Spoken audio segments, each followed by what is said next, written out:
Judy Jackson, and today I'm doing the fourth in the talks in my series about cookbooks and writers.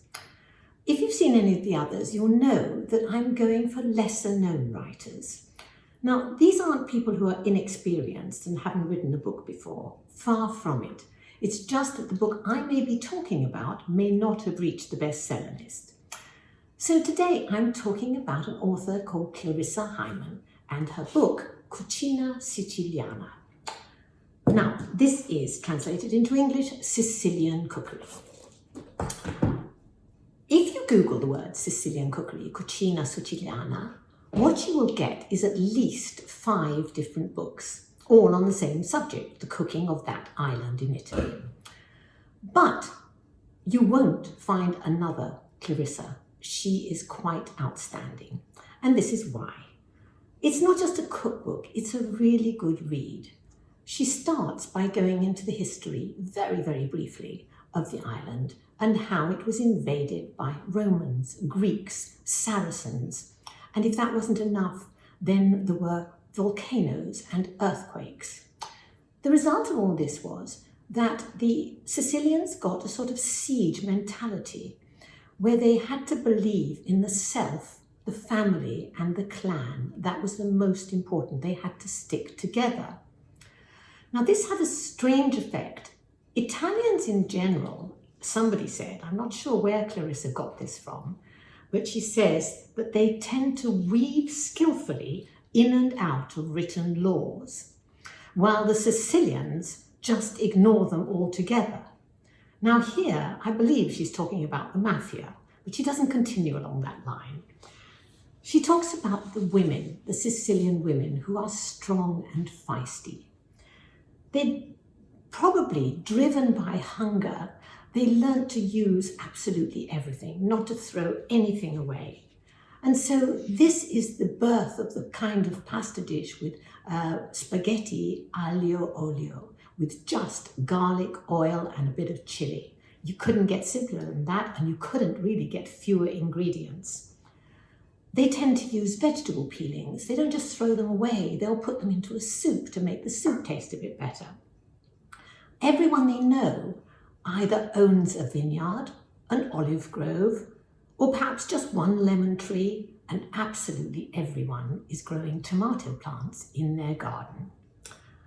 Now, in the market, when the women go to buy the food, they don't say, how much is this, when they pick up a bunch of parsley or something. They say, how fresh is it? That's the question on everybody's lips.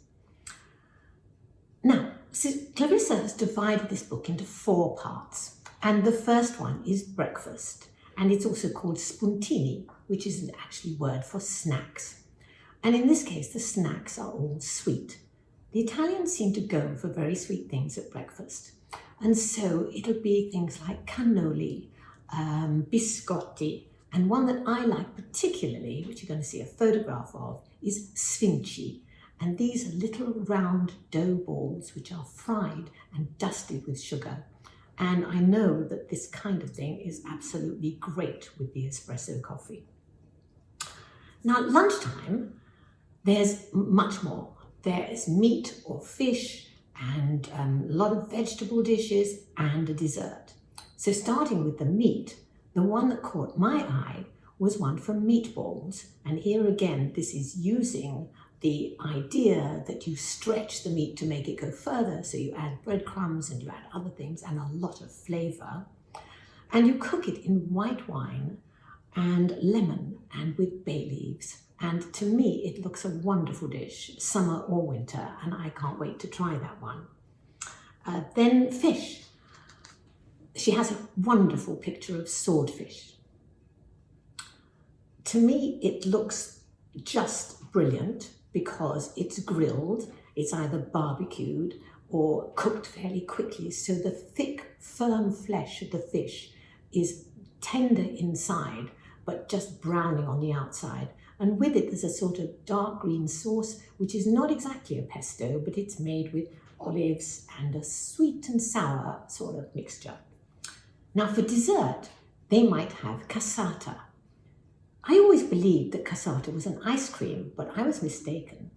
It has been made into an ice cream, but the real thing is a dessert, which is cake, and it has got dried fruits and glacé fruits, and if that's not sweet enough, it's finished off with a lemon icing, and it does look really good.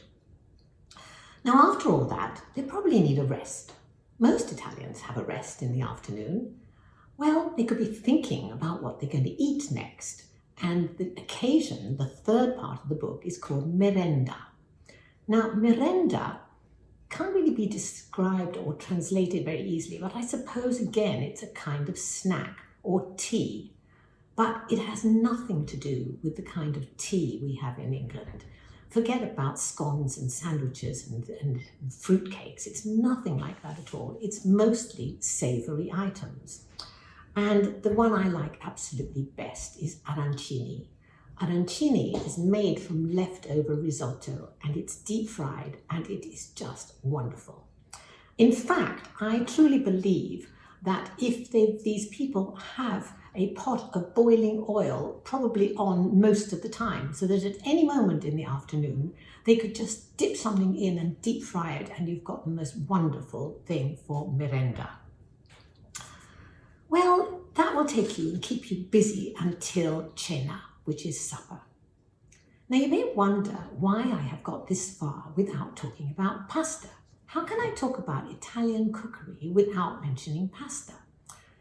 The reason is really the divide between the North and the South. The Northern Italians tend to have a very small plate of pasta before the main course at lunchtime, because lunchtime is their main meal.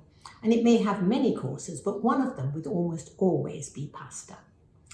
But in Sicily, it's not like that. At cena, that's where you sit down to a big bowl. And the one I've chosen is rigatoni with aubergines and tomato. I just love the generosity of the huge pieces of pasta with big holes so that it absorbs a lot of the sauce.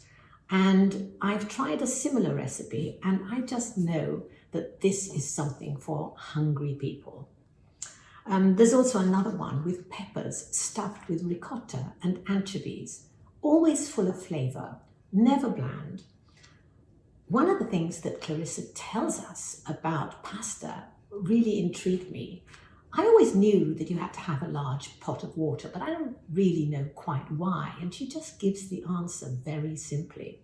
She says the pasta needs to swim in the water. And I must admit that very often my pasta is rather struggling rather than swimming. So I have learned something from her. Now, apart from the photos and the food, Clarissa has a really nice sense of humour. Near the end, she's talking about drying tomatoes in the sun until they turn into a blood red paste. And I just have to read you what she says to describe this. She says, it's laid out on boards to harden and darken like the brutal aftermath of a shootout under the infernal southern sun. Now, I'm quite glad that I mentioned that, because it brings back to me conversations I had with Clarissa many times, and just remember her wonderful, fantastic sense of humour. So I'd like you to buy the book. You can find it online easily, but I would give you a little bit of advice. Don't go for the paperback, which now has become very expensive for some reason. If I were you, I would choose to buy a used hardback copy. It'll be something you won't regret, because you'll have all these wonderful food pictures. And I forgot to tell you about the pictures of the people. This book was written nearly 20 years ago, long before Clarissa or I moved into the elderly department. And yet you'll see from the introduction to this that most of her pictures feature old people. And I just find them quite lovely. So I hope that you might like to get a copy of the book. And I would offer it for another reason. In these times when most of us are not travelling or even planning travel, it would give you a memory, if you have actually been to Sicily or a place like that in southern Italy. It'll bring back very happy memories for you and perhaps make you think, we could brighten up our menus with some of these dishes. But more important, if hopefully we are going places in the future, this could be one of the top ones on your list. So thank you for watching this. And if there's anything you want to ask me, you can always find me on my website, which is thearmchairkitchen.com. And if you like it, please pass it on to somebody else. That would be nice. Bye-bye.